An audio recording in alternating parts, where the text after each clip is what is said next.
Welcome to How I Did It, our series in which Thrive members graciously and generously share their best ideas and tricks and stories for success. Because, of course, if there's one thing we've learned from Thrive, it's that we really are better together. Today, I have the pleasure of interviewing Thrive Hive member Lisa Gallegos. Hello, Lisa. Hi. So glad you're here. Lisa has created a successful YouTube channel that is feeding students into her online on-demand courses on tricks training and puppy training. And she began her channel in early 2018. And 3 years later, she's closing in on 10,000 subscribers. And those numbers blew my mind when I saw them. And so we wanted to know how she'd done it. And we figured other Hive members would want to know too. Lisa, I am so delighted that you're willing to share your YouTube secrets with fellow Thrive members. Thank you so much for being here. Thank you for having me. Just thrilled. Okay. I thought I'd start by giving your colleagues a little bit of context. Your business is 2.5 years old and you serve downtown Denver, Colorado. So most of your clients reside in apartments and condos, and you're focusing primarily on puppies and leash skills, both for urban and nature hikes. Very cool. Yep. And as I mentioned, you offer several online courses that dog lovers can also just take on demand from anywhere. Yeah, which is so cool. I mean, we really are entering kind of a whole new era in our industry with that sort of thing, and how cool, just how neat to meet one of the pioneers of it. I love it. One of the things that's got me really excited about sharing your story is that you told me that you actually were really hesitant to get your YouTube channel off the ground. You shared that with me. When I reached out to ask if you'd share your story, and you hesitated for a year. Tell us what held you back. So what held me back was definitely perfection, thinking about how to make everything perfect. And to be honest, I learned a lot of YouTube stuff from other YouTubers that weren't dog trainers, just because from my experience, I found dog trainers aren't that good at marketing. That's why we have you guys, right? So I learned it is one of the deficits of our industry. Yeah. I learned a lot of YouTube marketing from other YouTubers that specialize in YouTube marketing. And what they all say is just to get started, like no matter what, and have good audio. Because at the end of the day, even if you don't have the perfect lighting or the perfect camera, if they can hear you and basically like see you, even if it's not like professional quality, they're just looking for a solution. So I just started putting out some videos. I learned a little bit about keyword research too. So like how to find the right keywords that people are searching for. Yeah, I'm going to pest you about that in a bit. But you know what I love though is that you used learning to push through, right? Because we all have that sort of fear of wanting it to be perfect, especially when you're putting something out in public in such a huge way on the internet. And I always think about like how do we push through that fear? Like, what kinds of techniques can we use for that? And I love that your go-to was education. Well, I'm going to find some way to learn how to do it. And then I also love that you just did it, right? Too. I mean, like there was a point where like, I'm sure that the videos you're putting out now are totally different quality than ones that you started with. And you really kind of embodied that done better than perfect thing. Like it's, get it out there, make a difference, and then we can go from there. Yeah. And I basically just started with my iPhone. Like that was it, just my iPhone. I did buy like a cheap mic from Amazon that you can connect to your iPhone. And I did talking head videos and just laid over B-roll, just because it is hard when you have like a wire connected to actually demo. And so that was also what held me back for a long time. I was like, well, I can't demo and have good audio, the background noise is going to be too much. And so then I got around it with just doing B-roll. So I kind of talked through the steps in front of the camera. So I started overlaying the B-roll. So I would be like, step 1 is to do X, Y, and Z, and then kind of talk about it direct to the camera and then do the B-roll separately. And then I would just overlay it on like iMovie at first. But down the line, once I got better and better, I invested in more and more things. So now I have like an actual camera. I have actual mics that are wireless. So I can do a lot more stuff. I'm still not professional, but I'm like slowly upgrading my stuff. I love it. I love that. But that's the thing, right? I mean, if you wait to be perfect, you never do it, because Yeah. even with 3 years under your belt and all of the progress that you've made, you still have, there's still things you want to learn and develop. And Yeah. I mean, with almost anything that's worth doing, that's going to be the case, right? I Yeah. mean, so yeah, it's such a great, it's just a great reminder for all of us. And it's interesting too, what you were saying about, B-roll and all that. And I'm sure, that's not language that we're all familiar with. But I think what you're essentially saying is that, as trainers, we're used to standing and working dogs while we talk about it, right? We're used to, narrating our demos. Yeah. And you were realizing that that was just really hard to do, especially with the early equipment that you were using. Yeah. And so then, but to do that, that means that you're having to edit some things together, which I think can be kind of a scary thing too. And what was the Yeah. learning curve like that on that? Yeah, so honestly, like I did know a little bit. So iMovie's pretty easy to use. You can YouTube it. I already knew it from before just because I edited videos in the past for fun, like just random videos, like vacation videos and stuff. But iMovie is it comes with every like MacBook, but if you have a Windows computer, they have other editing tools. I can't think of it on the top of my head, but those free ones are pretty simple to use, and just Googling, you should be able to figure it out. But yeah, it's pretty simple to just like overlay, but yeah. Cool. Yeah. And I think it's funny because I think, it always feels so big when you're facing a new learning curve. Like, where do you start and where do you but one of the things I love about listening to you talk about this is that I think sometimes when we're at the front of the learning curve and we're looking up that steep path and thinking, oh God, I can't do it, we forget to think about how awesome it's going to feel when we get up there. Because I mean, the energy you have for it now and the success you've had with it, I mean, it makes the first couple of steps so much more worth it. And it's crazy because my first video took me so long to edit, like, because I had to Google everything. I messed up a million times. And the more you mess up, the more you have to edit stuff out, right? Like, the more on top of it you are, the less editing also you have to do. So my first video, I can't remember exactly how long, but I just remember it took like the whole day. And then I spent another day like editing basically for one video. And now I can do it pretty quickly just because I don't mess up as much. I know what I'm going to say. I don't have to Google how to edit. I just do it like second nature is what I'm trying to say. And then I know how to do everything. So there's no like research. So it's a lot faster now. And I can do like, now I do it in bulk. So I'll record 4 at a time, or even now 5 at a time. Versus when I first recorded, I remember all the YouTubers saying you save more time by like doing everything in bulk. And I was like, but by one video, it took the whole day. How do I batch this? Yeah, there's no way. But yeah, now you're efficient enough to do it. I love it. I think that's a big thing, is like realizing that the first time you do anything is going to take a lot longer than once you do it a million times. And now I have no issue, like, just posting videos regularly. So I know that your colleagues in Thrive are going to have a ton of detailed questions. And so I've tried to anticipate some of them so that we can get them some concrete details here too. Yeah. One of the things that you shared with me when we were getting ready for this is you said you were talking about how you chose the topics of your videos. And I thought that was so interesting because you're, again, just to remind everybody, you're closing in on 10,000 subscribers in 3 years, and you are getting sales. I mean, that's driving sales to your online classes, which is passive income for you. It's so nice. It's the best thing ever. Yeah. And so looking at, I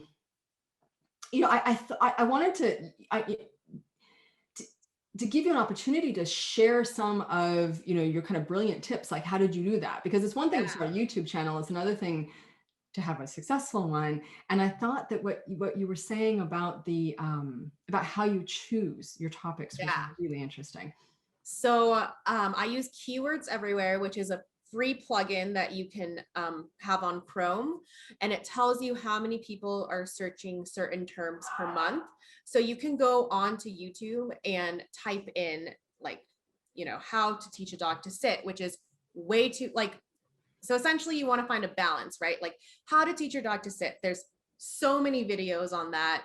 While a lot of people are searching that, you're going to have a lot more competition. By finding your niche, you can actually get more specific and finding that balance of having enough people searching for that, but also not having too much competition. So there is a program, I don't know if it's a program, but an app, a plugin called TubeBuddy, and that will tell you what your competition will be for your channel. So I do a combination of keywords everywhere to make sure people are actually searching for that term, along with the TubeBuddy to make sure that I will actually have a chance of ranking.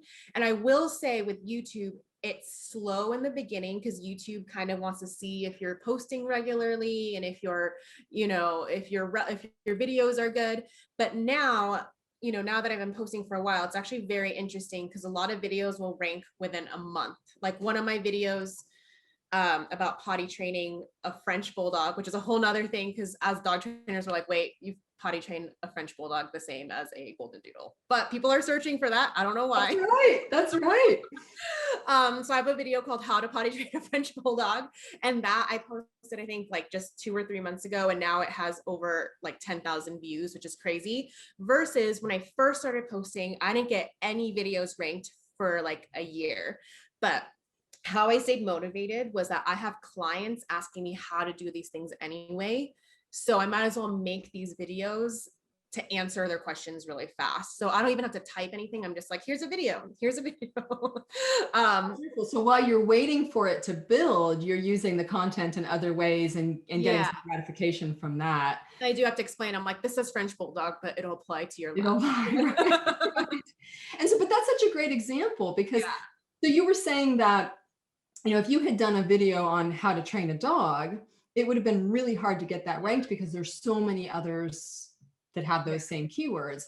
But that one of the things you figured out using those two tools, is that if you said how to train this breed or that breed or that breed, then all of a sudden the people who took the time to put their breed in, not understanding as we do that it's the same no matter what, then you come up. So, I mean, that's such an incredible point. I think that's so powerful because there's no point in making a brilliant video that no one's ever going to have a chance to see. Yeah. And there's some videos where, sometimes you're like, oh, that's like labeling or whatever, but you can still make the video on that topic and explain in the video, like, like go further into it because people are searching for it. So you might as well rank for it, even if maybe you're like, that dog's not stubborn. Like, I don't ever say that, but I can't think of a specific example, but like where you can explain, like, is your dog actually stubborn or is it something else? Stay tuned. And then you can like go into it. Right. So I would say like letting go of that.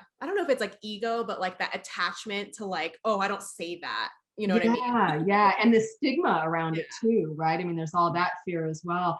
Because it was really interesting. Couple of things. I mean, one, it makes so much sense to meet your audience where they are, right? We talk about that in Thrive all the time, that empathy, that bit about I see you, I understand, and I'm going to be able to help you. Yeah. And so kind of getting out of our trainer heads and thinking, how is the potential client thinking about it? Can I talk to them in their language? And then having gotten their attention, use it as an opportunity to educate. I love that you're doing that. I mean, I just think that's great. I also think, though, that had to have been a little bit scary at first because our industry is not always really super, super nice about things like that. I mean, it must have been a little bit scary to be posting videos as a positive, educated, positive reinforcement dog trainer using language that, we all kind of agree we don't use. Yeah. So, I mean, I think so how I got over that was like, at that point, I'm like, oh, I'm not big enough for anyone to care.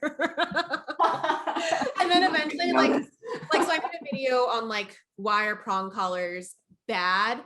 And then I was like, this is in the beginning of when I started YouTube. So I was a little bit nicer and I was like, here's my opinion, like, versus like being like, no, this is the science, like how I'd say it now.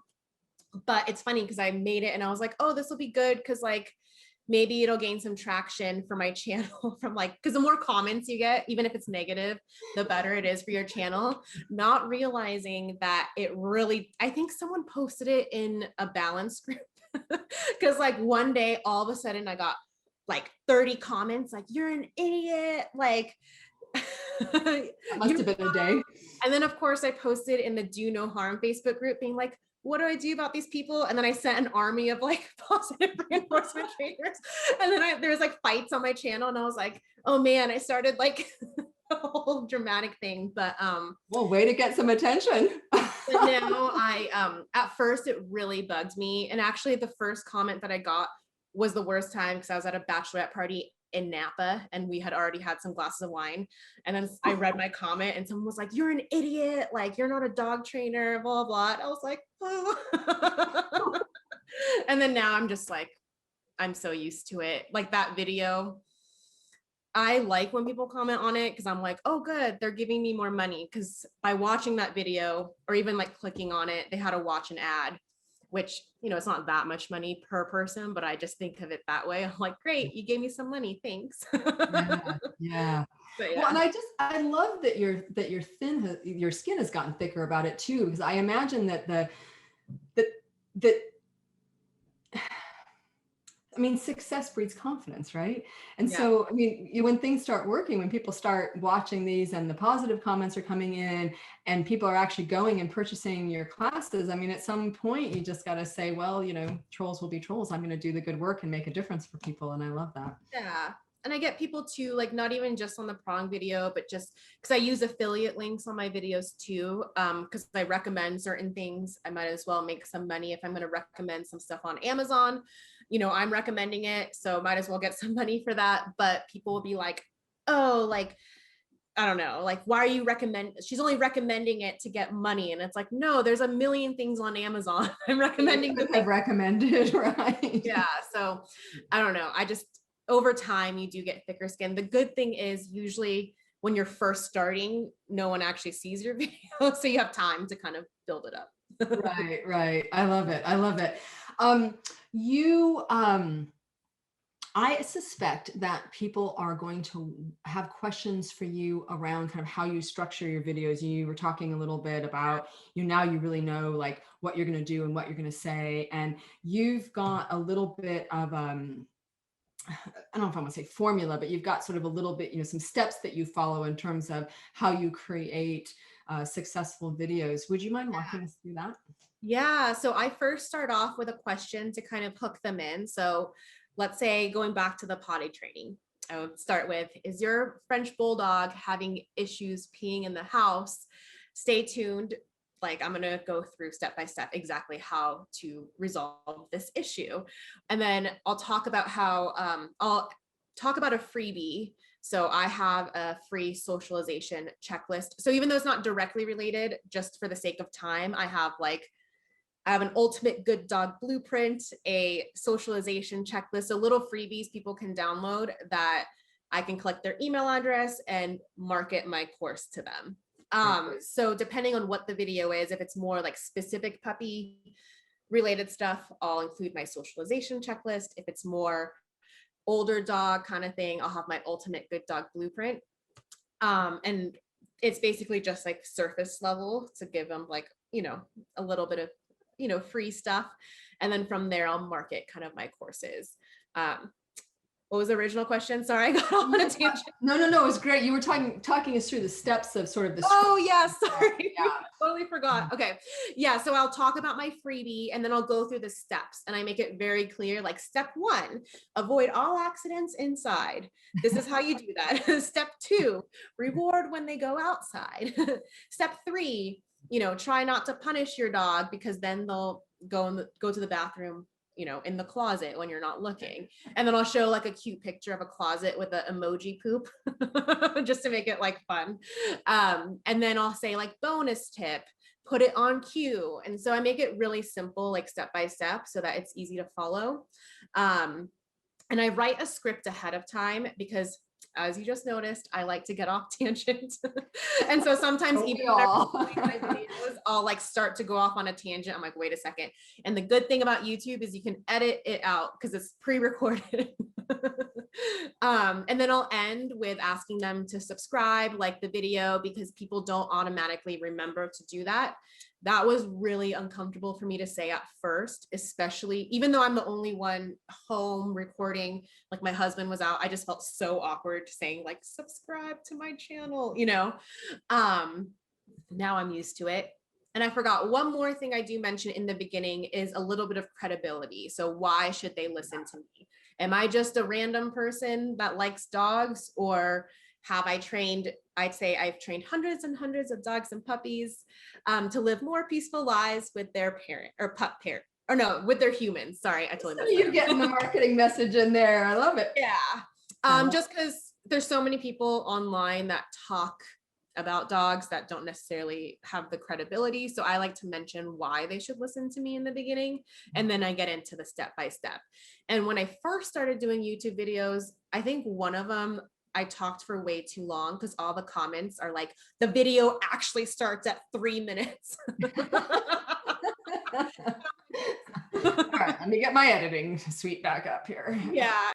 This success that you're having with this, what impact has it had on your business? So it's amazing because I literally wake up sometimes to sales for my online course, which is pretty cool to wake up while you're sleeping. Yeah, like making money while you're sleeping is the best thing ever. And I'm still not quite there where I can be like, oh, I can say no to whoever I don't want to work with. Like I still have to do a lot of like one-on-one stuff, but I'm definitely on my way to really having more of that passive income, like completely being able to support myself off that. And then just taking one-on-one clients that I really want to take. So I think eventually that is my goal, is to still have one-on-one clients, like maybe 2 days a week, and then just really focus on the online portion, because you can just serve so many more people online with your online courses versus constantly doing one-on-one sessions. Yeah. And what's cool is you really do have to wait for the momentum to kick in. I just started my Evergreen Funnel, which is, I don't know if I should explain that, but an Evergreen Funnel is where I have a free webinar that talks about like dog training. At the end of the webinar, I pitch my online course, and it's pre-recorded, so people can watch it all day, anytime. And I love that about YouTube and pre-recorded stuff, because you can give the energy when you feel really good. And even when you don't feel good, people are watching that energy, not me in the bad way, you know? So yeah, so I have now in my videos, at the end, I talk about, if you want more tips, check out my free on-demand webinar on the 5 biggest training mistakes pup parents make and how to avoid them. I'll link to it below, is what I say. And for a while it took, because these were only on my newer videos since I had that set up. For a while I was discouraged because I was like, I don't really have that many people like signing up for the webinar. I was kind of getting down because I spent so much time setting that up. And then of course, a few months later, now all those videos are ranking. And I mean, I think I made about like 1,200 like in the last 30 days for my online course, which is pretty nice, like passive income, right? Like, I feel like that's pretty, I mean, I don't know, for me, that's pretty good. Yeah, absolutely it is. And I don't think you're going to stop there. I mean, it doesn't sound like so it's just nice to be able to serve more people and to be able to save my energy, like not feel like I have to take one-on-one clients even when I'm exhausted. So I love that. Yeah, it takes the pressure off. Yeah. I think that happens a lot with dog trainers, is that we end up working a lot more than is healthy. And so it's wonderful that even though you haven't gotten to where you want to get yet, you're already feeling the impact of being able to lighten your load and take better care of yourself. I love that. And last month, so Google will also, once you hit, I think it's 10,000 hours of watch time, which is a long time, and 1,000 subscribers. 1,000 is pretty easy. It's the 10,000 hours of watch time that takes a long time. Once you hit that, they start paying you AdSense, which is essentially anyone that watches an ad, you get money for that. And so I made, last month was my like highest month so far, which was 300, which doesn't sound like that much, but for $300 extra just for like, videos you already made. I like to think of it as a book, because obviously it's not like completely free money because you put the time and effort into making the videos at first. But those videos, even when I don't post every week now, like they're still making money, if that makes sense. Yeah. So, I mean, it's nice pocket change, right? Yeah, no kidding. Yeah. And those ads, I mean, those aren't things, just to be clear, those aren't ads that you're creating. Those are ads that YouTube No, is adding onto the front of, we all know when we go watch YouTube yeah, videos, we have to watch the ad first. Yeah. Okay. yeah, And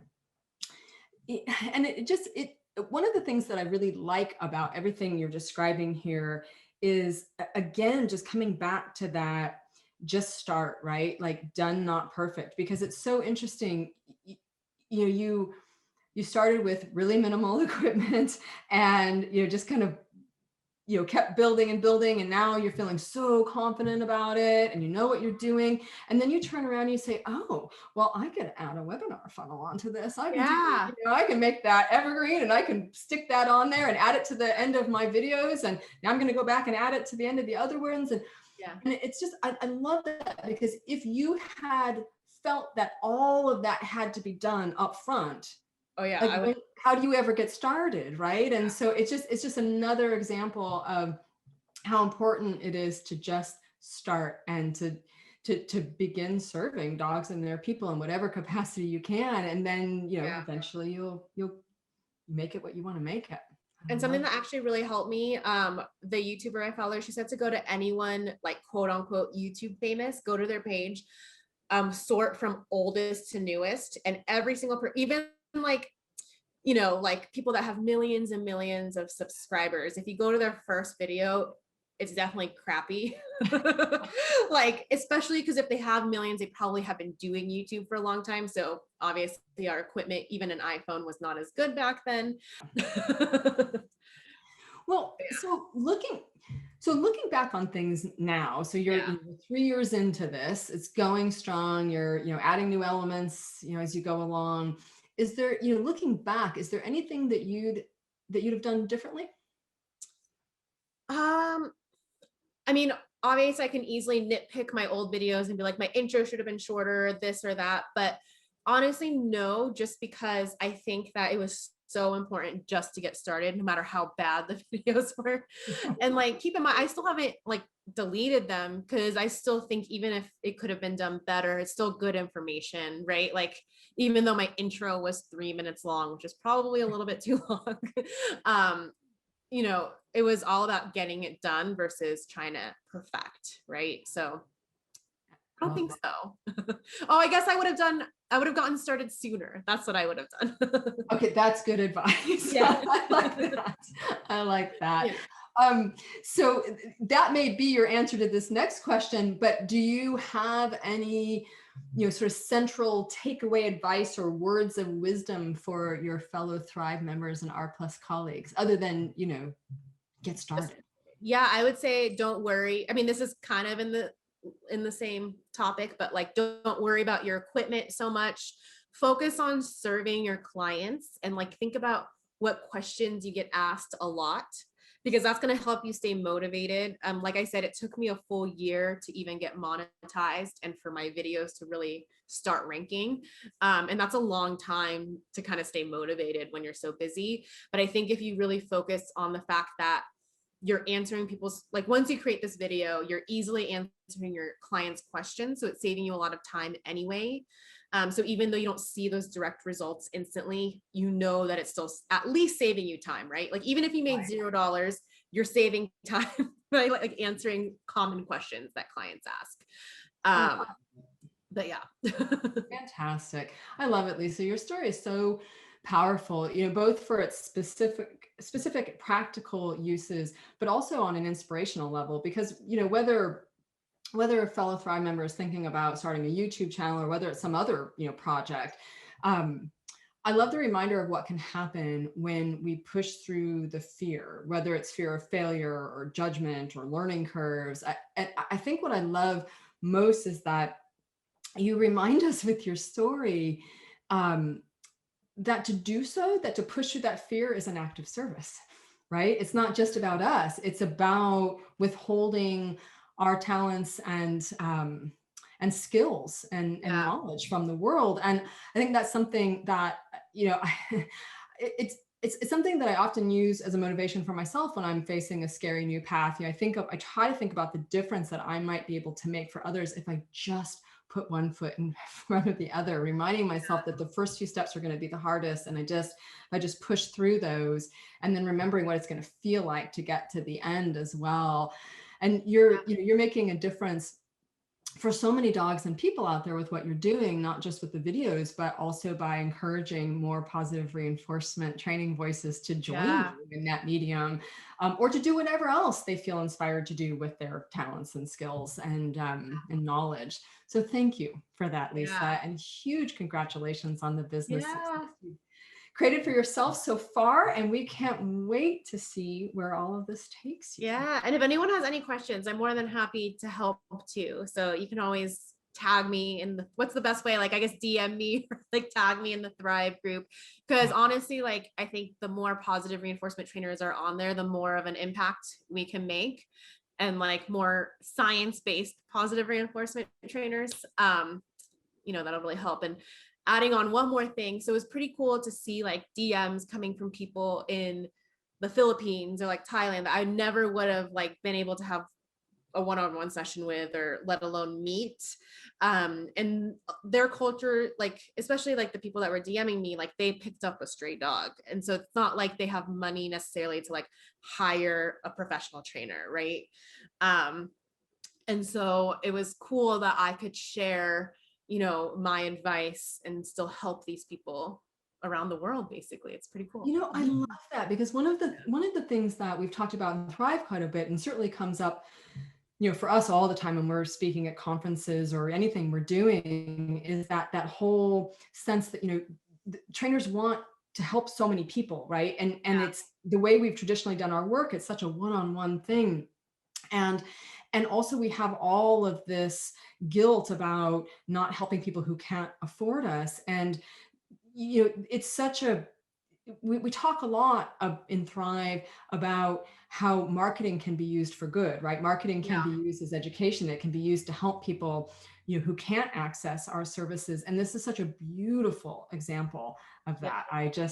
I love that. Thank you so much for your generosity and sharing all of this, and for the further generosity of offering to help other Thrive members who are interested in trying to do something similar to what you're doing. That's so lovely of you.